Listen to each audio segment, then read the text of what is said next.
ही आहे आमची ओम नमः शिवाय कलश सोसायटी. सोसायटीमध्ये गेल्यानंतर पहिले सिक्युरिटी कॅबिनजवळ इंटरकॉम सिस्टम बसवलेलं आहे. घरोघरी पण इंटरकॉम सिस्टीम आहे सर्वांकडे.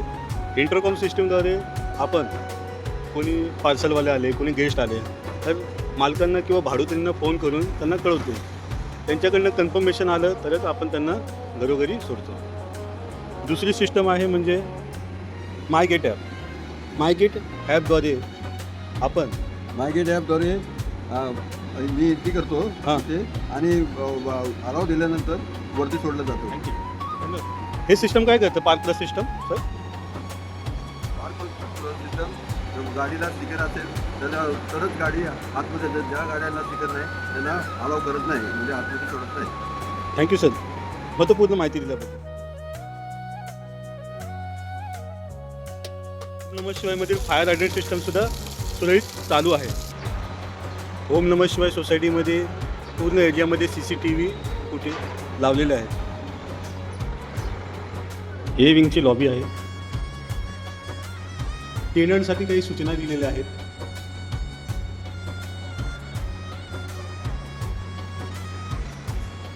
फ्लॅट ओनरसाठी काही सूचना दिलेल्या आहेत.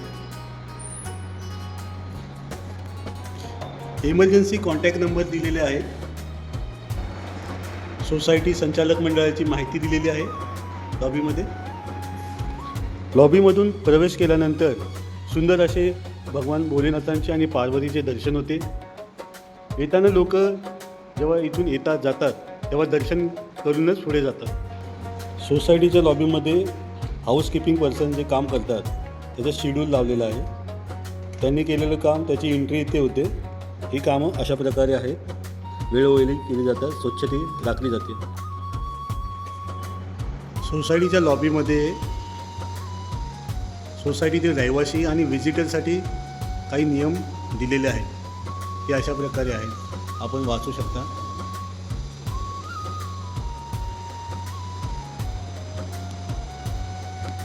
इथे पण काही नियम दिलेले आहेत.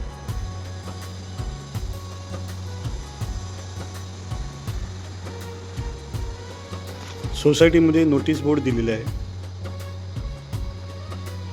नोटीस बोर्डवर सर्व रहिवाशांसाठी नोटीस लावली जाते. काही महत्त्वाच्या सूचना दिल्या जातात.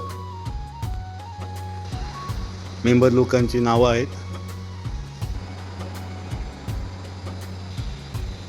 लिफ्टच्या इथे इंटरकॉम सिस्टम दिली गेली आहे. या इंटरकॉमने आपण लिफ्टमधील पर्सनशी संवाद साधू शकतो. लिफ्टच्या बाहेर गाईडलाईन दिली आहे की लिफ्टमध्ये कसं यूज करायचं, त्याची गाईडलाईन दिलेली आहे. लिफ्टच्या बाहेर आपल्याला दिसत असेल CCTV कॅमेरे.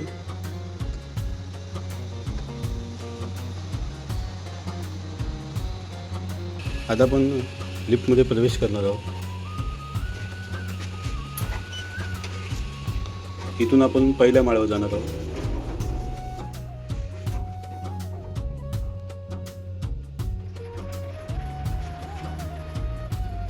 इथे आपण कॉन्टॅक्ट नंबर लावलेले आहेत.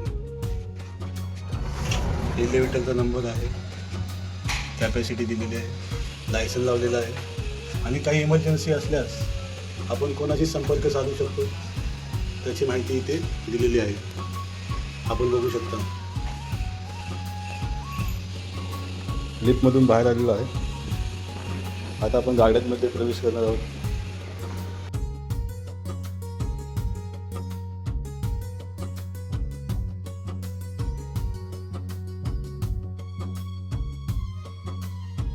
एक वातावरणात स्टडी करत आहेत मुलं. मुलांना खेळण्यासाठी झोपाळा आहे, सायकलिंग आहे, व्यायाम करण्याचं साधन आहे. इथेही लहान मुलांना खेळण्यासाठी घसरगुंडी आहे.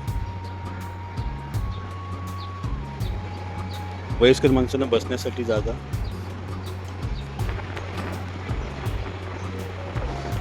सुंदर असं बसण्याचे ठिकाण आहे. लोक संध्याकाळी गप्पा मारत बसतात. कामावरून आल्यानंतर गप्पा गोष्टी चालतात, मनोरंजन होतं. हे सोसायटीमधील भव्य असं स्टेज आहे. इथे 26 जानेवारी, 15 ऑगस्ट आणि आमच्या सोसायटीतील बहुतेक मोठे मोठे कार्यक्रम मोठ्या उत्साहात साजरे केले जातात. आमच्या इथे जे फेस्टिवल आहेत ते मोठ्या प्रमाणात साजरे होतात. त्याशिवाय आम्ही जयंतीही सर्व साजरी करतो. त्याच्याविषयी आम्ही तुम्हाला माहिती देऊ. हे आमचं स्टेज आहे आणि हा स्टेजच्या आजूबाजूचा परिसर, इथे सर्व पर्सन बसतात, व्यक्ती बसतात आणि कार्यक्रमाचा आनंद घेतात.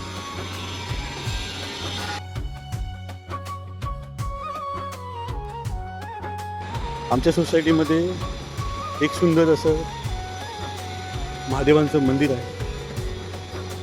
आता 15 फेब्रुवारी 2026ला मंदिराचे जे आहे महाशिवरात्रीचा उत्सव साजरा होणार आहे.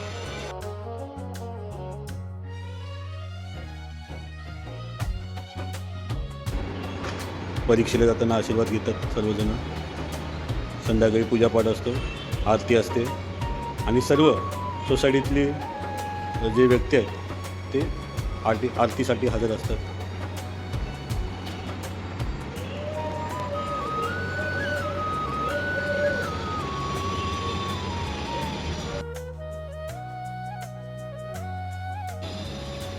एक सुंदर असं स्विमिंग पूल आहे, तुम्ही बघू शकता.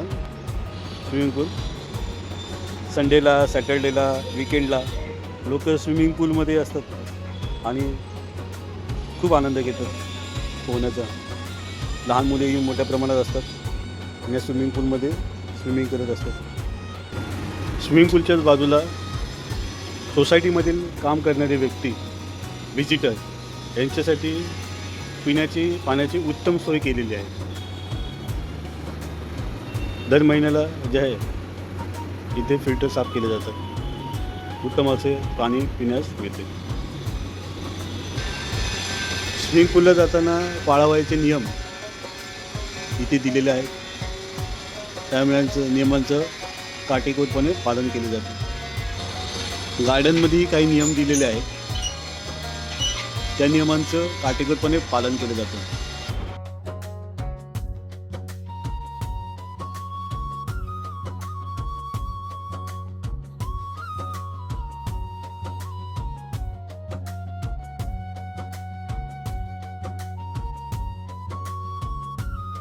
सोसायटीने काही कॉमन रूल दिले आहेत, ते अशा प्रकारे. आता आपण जाणार आहोत मेडिटेशन सेंटरमध्ये. ओम नमः शिवाय सोसायटीमध्ये दररोज सकाळी सर्वजण जे योगासाठी येत असतात. मस्तपैकी AC आहे आणि असं एकदम सुंदर असं वातावरणात इथे योगा केला जातो. हो,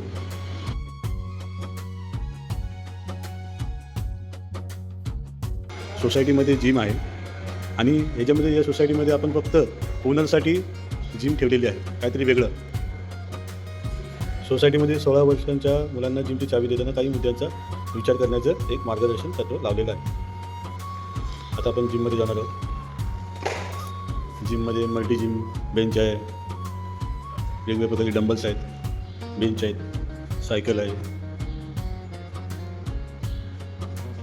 ट्रेडमिल आहे.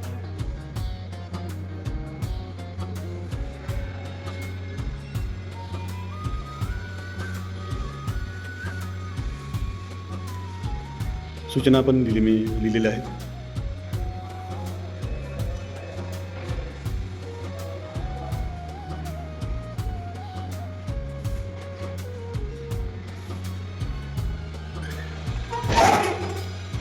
जिममध्ये काही रूल्स बनवलेले आहेत, ते आपण बघू शकता. जिमच्या इथून आल्यानंतर फायर एक्झिट आहे.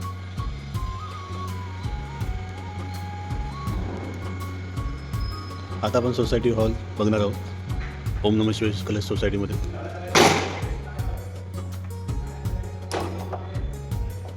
उत्तम असा सुंदर हॉल आहे.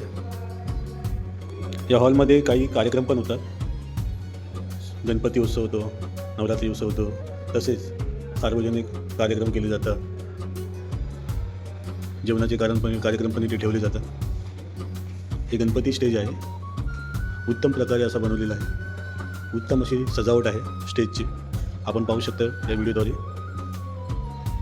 चेअर पण आपण भाड्याने देतो, रेटवर देतो.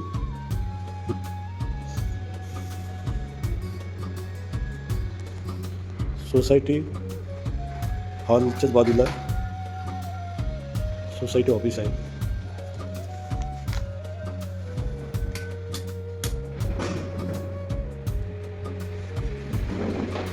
सोसायटी ऑफिसमध्ये प्रत्येक एजन्सीचे नंबर आहेत, त्यांच्या AMCचे डिटेल्स आहेत आणि रेग्युलर सर्व्हिसवाल्यांचेही इथे कॉन्टॅक्ट नंबर दिलेले आहेत. CCTV फुटेज इथे चेक केले जातात. पाहुण्यांना बसण्यासाठी आसन आहे, उत्तम अशी सोय आहे.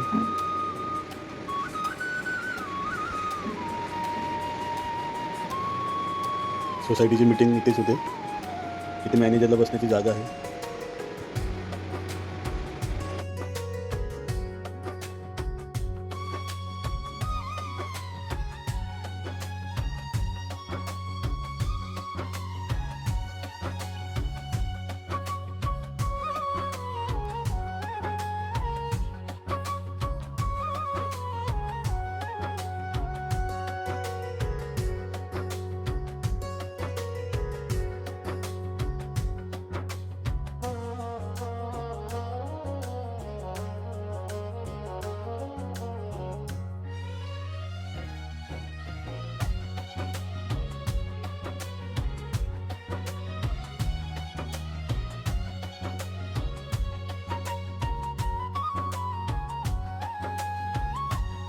ग्रंथालयामध्ये वेगवेगळ्या प्रकारची पुस्तकं आहेत. आपण बघू शकता महापुरुषांची पुस्तकं आहेत, काही गाथा आहेत, पवित्र गाथा पुस्तकं आहेत. स्टडीची पुस्तकं पण आहेत इथे. इंग्लिश, मराठी, हिंदी सर्व भाषेमध्ये इथे पुस्तक अवेलेबल आहे. उन्हाळ्याच्या सुट्टीमध्ये, विकेंडमध्ये लहान मुलं, मोठी माणसे इथे पुस्तक वाचण्यासाठी बसतात.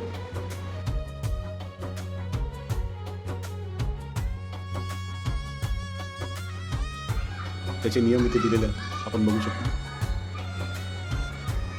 सॅटर्डे, संडे, हॉलिडेसाठी मिनी थिएटर किंवा मीटिंगसाठी यूज करतो. पिक्चर बघू शकता इथे. असा भव्य असा मिनी थिएटर आहे इथे. आपण इथे बघू शकता बसण्याची अरेंजमेंट कशी आहे आणि इथे पिक्चर दाखवले जातात. लहान मुलांचे पिक्चर, मूवीज बघितल्या जातात. सॅटर्डे, संडे, विकेंड, हॉलिडे आणि काही मीटिंग पण ठेवले जातात.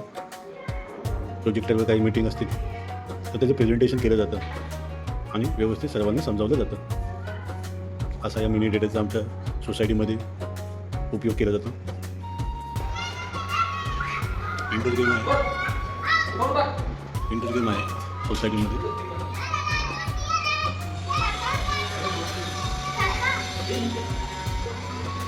लहान मुलं खेळतात इथे त्यांच्या वेळेनुसार.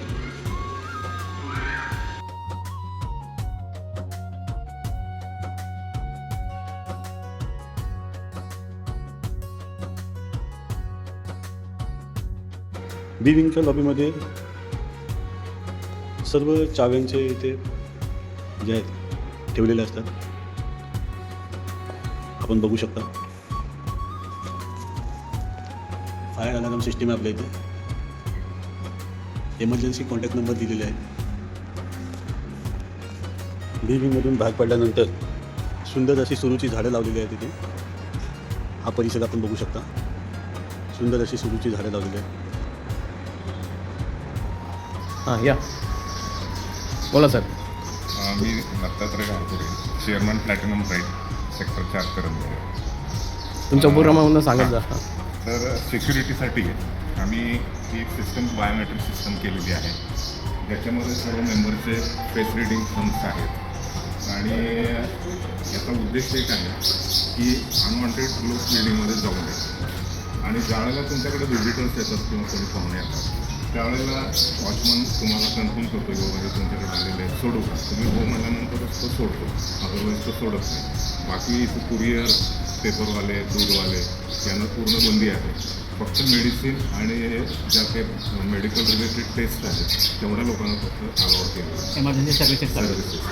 मला सर आणखी नाही वॉचमॅन कॉल करतो इंटरकॉम सिस्टम नाही, त्याचा मोबाईल गेलेला आहे, त्याचा मोबाईल सर्वांकडे आहे. ओके तो विचारतो की बाबा हे आलेले आहे आणि CCTV आहे पूर्ण ह्याच्यामध्ये. आणि आधी देखील त्याचे वाईफायमध्ये अटॅच केलेलं आहे. त्यामुळे आपल्याला कसं 8 प्रत्येकाला वाटत त्यांनी त्याचं मॉनिटर केलं. ओके ठीक सभासदांना दिले नाही, आम्ही ठराविक लोकांनाच दिलेलं आहे, कारण त्याचा मिसयूज सुद्धा होण्याची शक्यता आहे. त्याला पुढचं हे करूया. टँक आहे त्याच्या संदर्भात ते आहे की ज्यावेळेला आम्ही लाईट गेलेली असतात त्यामुळे ते दाखवत नाही.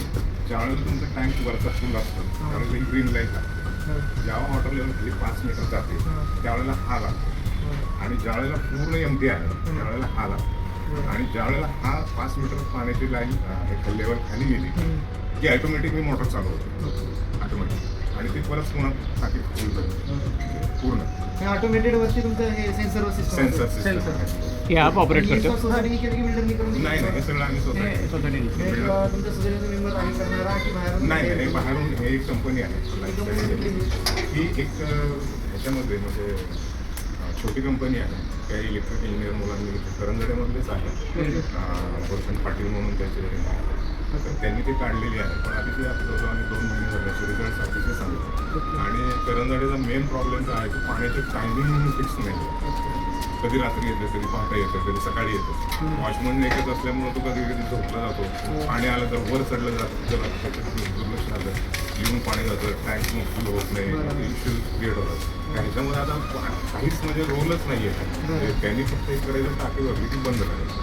म्हणजे तेवढाच त्याचा की ज्यावेळेला पुढची टाकी पूर्ण पाण्याची भरते त्यावेळेला मग कसं होतं की वॉचमन जर नसेल तर ते पाणी भरून वेस्टेज होतं. तर याची सिस्टीम अशी आहे की याच्यामध्ये अलार्म आहे, बजर आहे की जेव्हा खालची टाकी पूर्ण भरते त्यावेळेला हा बजर चालू करतो आणि बजर चालू झाल्यानंतर ऑफ करायचा पटेल तो जाऊन कॉल बंद करतो. म्हणजे तुमचं वाहणारं जे वेस्टेज पाणी आहे ते बंद होऊन जातं. म्हणजे ते अनवॉन्टेड जे पाणी जाणारे वरची टाकी खाली टाकी ओव्हरफ्लो होणार म्हणजे ते पाणी हे wastage खालच्या होणार. टाकीचं आहे. वरच्या टाकीत ज्या वेळेला कुठं तुमच्याकडे प्रॉब्लेम येतो लाईट फ्लक्च्युएशन किंवा तुमचं फेस चेंज लो किंवा आणखीन काही जर असे प्रॉब्लेम आले तर त्यावेळेला शॉर्ट सर्किटची शक्यता असते. आणि त्यामुळे काय होतं की रात्री अपरात्री माझ्या घरामध्ये कुठं लिमिटरमध्ये लिफ्टमध्ये लॉबीमध्ये शॉर्ट सर्किट होण्याची शक्यता असते. याच्यामध्ये पूर्ण MCB सेन्सर सिस्टम आहे ही वेगवेगळी आहे. जसं आता इथे लॉबी आणि मीटर इथे दिलेलं आहे. इथे डिस्ट्रीब्युशन बॉक्स म्हणजे सगळे ऑटोमॅटिक लागते नाही हां हे सगळं ॲटोमॅटिक होतं. ज्यावेळेला काही प्रॉब्लेम येतो आणि आता आग लागण्याची शक्यता आहे तर ते त्यावेळेला drop ऑटोमॅटिक होतं. ट्रेनचा तुमचा सप्लाय बंद करतो आणि हे MCB जे आहेत खाली डाऊन होत जातात. समजलं. मग त्यावेळेला तुमच्या लक्षात येते की बाबा आता हे कुठेतरी फॉल्ट आहे. हे MCB धाडा खाली जातात. ऑटोमेटेड प्रायमरी प्रिकॉशनसाठी ते बरं आहे. म्हणजे कधी कधी काय होतं की लक्षात येत नाही आपल्याला नाही, ते दाबा फक्त. कुठं झाला. तर त्यावेळेला ही सगळी सिस्टम वेगवेगळी ठेवली.